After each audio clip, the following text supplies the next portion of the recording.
Assalomu alaykum, hurmatli talabalar. Bugun biz sizlar bilan konstitutsiyaviy huquq fanidan jamiyatning iqtisodiy negizi mavzusida suhbat olib boramiz.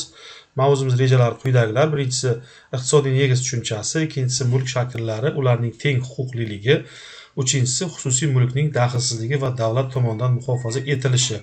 Demak, mavzumiz bo'yicha gaplashadigan bo'lsak, bevosita ushbu mavzu, ya'ni bevosita konstitutsiyamizning 3-bo'limi jamiyat va shaxs, 12-bobi jamiyatning iqtisodiy negizlari deb nomlangan o'sha bobning demak 65-68-moddalari haqida suhbat olib boramiz bevosita. Demak, 65-moddaga to'xtab o'tiladigan bo'lsak, fuqarolar farovonligi oshirishga qaratilgan O'zbekiston iqtisodiyotining negizini xilma-xil shakllardagi mulk tashkil etadi. Davlat bozor munosabatlarini rivojlantirish va halol raqobat uchun shart-sharoitlar yaratadi. Iste'molchilarning huquqlari ustuvorligini hisobga olgan holda iqtisodiy faoliyat, tadbirkorlik, mehnat qilish erkinligini kafolatlaydi. O'zbekiston Respublikasida barcha mulk shakllari teng huquqliligi va huquqiy jihatdan himoya qilinishini ta'minlaydi. Mazkur modda bevosita O'zbekiston Respublikasida har bir fuqaroning mulkdor bo'lishi yoki mulk shakllari, jamiyatning iqtisodiy negizini asosan xilma-xil shakldagi mulklar tashkil qilish haqidagi normalarni o'z ichiga qamrab oladi. Bevosita ushbu normalar O'zbekiston Respublikasi Fuqarolik kodeksida ham o'z aksini topgan. Ya'ni bizga ma'lumki, mulk bu Fuqarolik kodeksi bo'yicha tahlil qiladigan bo'lsak, fuqarolik huquqining obyekti hisoblanadi va mazkur obyekt subyektlar, ya'ni fuqarolar, jismoniy shaxslar tomonidan muomalaga kiritiladi va O'zbekiston Respublikasida mulk shakllari bevosita turli xil mulklarni qamrab olgan, ya'ni asosan xususiy mulk hamda ommaviy mulk turlariga bo'linadi. Mulk huquqini o'zini ta'rif beradigan bo'lsak, mulk huquqi bu mulkka egalik qilish, foydalanish va uni tasarruf etish huquqiga aytilish to'g'risida Fuqarolik kodeksining normalarida ta'kidlab o'tilgan. Konstitutsiya milliy iqtisodiy tizimning fundamental asoslarini belgilovchi eng muhim siyosiy huquqiy hujjat hisoblanadi. Shu bois yangi tahrirdagi konstitutsiyamizning 65-moddasida iqtisodiy siyosat mazmunini aniqlashtirish va boyitishga qaratilgan quyidagi o'zgartirishlar nazarda tutildi. Birinchidan, fuqarolar farovonligini oshirishga qaratilgan O'zbekiston iqtisodiyotining negizini xilma-xil shakllardagi mulk tashkil etadi degan norma O'zbekiston Respublikasining ijtimoiy davlat sifatida belgilanishi bilan uzviy bog'liqlikni tashkil etadi. Yangi O'zbekistonda erkin va farovon yashaylik degan asosiy maqsadni amalga oshirishga qaratilgan ushbu vazifaning konstitutsiyada belgilanishi doimiy iqtisodiy o'sishni ta'minlash orqali aholi uchun har tomonlama farovon turmush sharoitlarini yaratishni nazarda tutadi.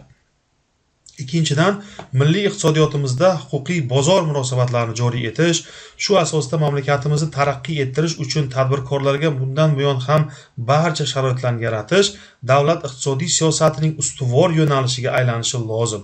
Shu ma'noda konstitutsiyamizning 65-moddasiga davlat bozor munosabatlarini rivojlantirish va halol raqobat uchun shart-sharoit yaratadi degan qoidaning kiritilishi bilan iqtisodiyotni tartibga solish bo'yicha davlatning bosh vazifalari belgilangan. 66-moddaga keladigan bo'lsak, mulkdor o'ziga tegishli bo'lgan mol-mulkka o'z xohishicha egalik qiladi, undan foydalanadi va uni tasarruf etadi. Mol-mulkdan foydalanish atrof muhitga zarar yetkazmasligi, boshqa shaxslarning, jamiyat va davlatning huquqlarini hamda qonuniy manfaatlarini buzmasligi kerak deb e'tirof etilgan. 66-moddani tahlil qiladigan bo'lsak, mulkdor o'ziga tegishli bo'lgan mol-mulkka o'z xohishicha egalik, foydalanish va tasarruf etish huquqi belgilangan. Ya'ni bu fuqarolik huquqi doirasida ham tahlil qiladigan bo'lsak, mulk huquqida mana shu 3 ta element mavjud bo'lishi kerak. Ya'ni har bir subyekt mulkka egalik qilish, foydalanish hamda tasarruf etish kabi huquqlarga ega bo'lishi kerak. Mol-mulkdan foydalanish degani bu atrof muhitga zarar yetkazmaslik mavjud bo'lishi kerak. Ya'niki hozirgi kunda o'sha bizga ma'lumki, atrof muhitni ehtiyotkorona munosabatda bo'lish bo'yicha davlat tomonidan turli xil o'sha davlat siyosat darajasida ko'tarilgan, ya'ni ekologiyaning buzilishi oqibatida juda salbiy zarar yetkazilmoqda. Ya'ni har bir mulkdor o'zini mulkidan foydalanar ekan, masalan, tadbirkor sifatida biror bir zavod yoki fabrika egasi shu mulkidan foydalanish jarayonida atrofdagi umuman atrof muhitga zarar yetkazmasdan foydalanishi maqsadga muvofiqligi konstitutsiyada ham o'z ifodasini topgan ekan. Boshqa shaxslarning, jamiyat va davlatning huquqlarini hamda qonuniy manfaatlarini buzmasligi kerak deb e'tirof etilgan ekan. Konstitutsiyamizning 67-moddasiga to'xtalib o'tadigan bo'lsak, O'zbekiston Respublikasi hududida iqtisodiy makon birligi, tovarlar, xizmatlar, mehnat resurslari va moliyaviy mablag'larning erkin harakatlanishi kafolatlanadi. Monopol faoliyat qonun bilan tartibga solinadi va cheklanadi. Mazkur norma yangi tahrirdagi konstitutsiyamizga kiritildi. Bizga ma'lumki, davlatimiz monopoliyaga qarshi qarshi kurashish bo'yicha keng qamrovli ishlarni amalga oshirmoqda. Sababiki, agar ma'lum bir soha monopoliyaga erishadigan bo'lsa, boshqa shunga o'xshash tadbirkorlik faoliyati shug'ullanuvchi subyektlarga bu jiddiy zarar yetkazadi. Shuning uchun ham bu davlatning iqtisodiyotiga salbiy ta'sir yetkazganligi uchun ham yangi tahrirdagi konstitutsiyamizda mazkur norma kiritildi. Konstitutsiyamizning 67-moddasini yana tahlil qiladigan bo'lsak, davlat qulay investitsiyaviy va ishbilarmonlik muhitini ta'minlaydi degan mazmundagi ilg'or va barcha davlat organlari faoliyatiga baho berishning asosiy mezonga aylanadigan norma mustahkamlangan. Qulay investitsiyaviy va ishbilarmonlik muhiti mamlakatda iqtisodiy, siyosiy va iqtisodiy barqarorlikning ta'minlanganligi, mukammal va barqaror qonunchilik bazasi, halol raqobat qilish imkoniyati yaratilganligi, ruxsat olish va hisobdorlik cheklanganligi, adolatli soliq tizimining mavjudligi, investorlar uchun imtiyoz va preferensiyalar taqdim etilganligi bilan belgilanar ekan. 67-moddani keyingi qismini tahlil qilgan ekanmiz, ya'ni tadbirkorlar qonunchilikka muvofiq har qanday faoliyatni amalga oshirishga, o'z faoliyati yo'nalishlarini mustaqil ravishda tanlashga haqli degan mazmundagi tom ma'nodagi asos soluvchi normaning kiritilishi orqali mamlakatimizda tadbirkorlik faoliyatining konstitutsiyaviy kafolatlari mustahkamlandi. Tadbirkorlikka keng yo'l ochilganligi tufayli so'nggi 6 yilda ularning soni 6 barobar oshib, bugungi kunda 2 millionga yetdi. Tushumlari 1 million dollardan oshgan tadbirkorlar 26 mingtaga, 100 million dollarga yetkazganlar esa 220 taga yetdi.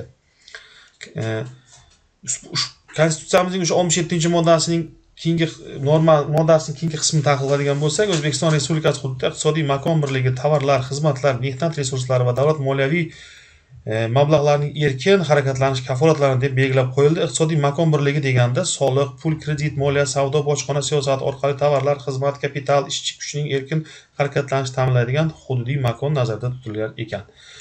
Monopol faoliyat qonun bilan tartibga solinadi, cheklanadi degan qat'iy normaning kiritilganligi iqtisodiy tarmoqlarda monopol faoliyatini cheklash orqali raqobatni rivojlantirishga yo'naltirilgan tizimli iqtisodiy, huquqiy tartibga solishning konstitutsiyaviy asoslari shakllanishiga xizmat qiladi. 68-moddasiga tahlil qiladigan bo'lsak, konstitutsiyamiz yer qonunda nazarda tutilgan hamda undan oqilona foydalanish va uni umumiy boylik sifatida muhofaza qilishni ta'minlovchi shartlar asosida va tartibda xususiy mulk bo'lishi mumkin degan muhim norma mustahkamlandi. Mamlakatimizda fuqarolar va yuridik shaxslarga tegishli yerlarni ularning o'zlari tomonidan xususiylashtirilib olish imkoniyati yaratildi. Xususan, qishloq xo'jaligiga mo'ljallanmagan yer uchastkalarini xususiylashtirish to'g'risidagi qonunga muvofiq fuqaro va yuridik shaxslar yer uchastkalarini xususiylashtirilishi mumkin. Umumiy boylik sifatida yerosti boyliklari, suv, o'simlik, hayvonot dunyosi, boshqa tabiiy resurslar, ulardan oqilona foydalanish va ular zarur va ular davlat tomonidan muhofazasidadir. Mazkur mavzumiz shulardan iborat edi. E'tiborlaringiz uchun rahmat. Sog' salomat bo'linglar.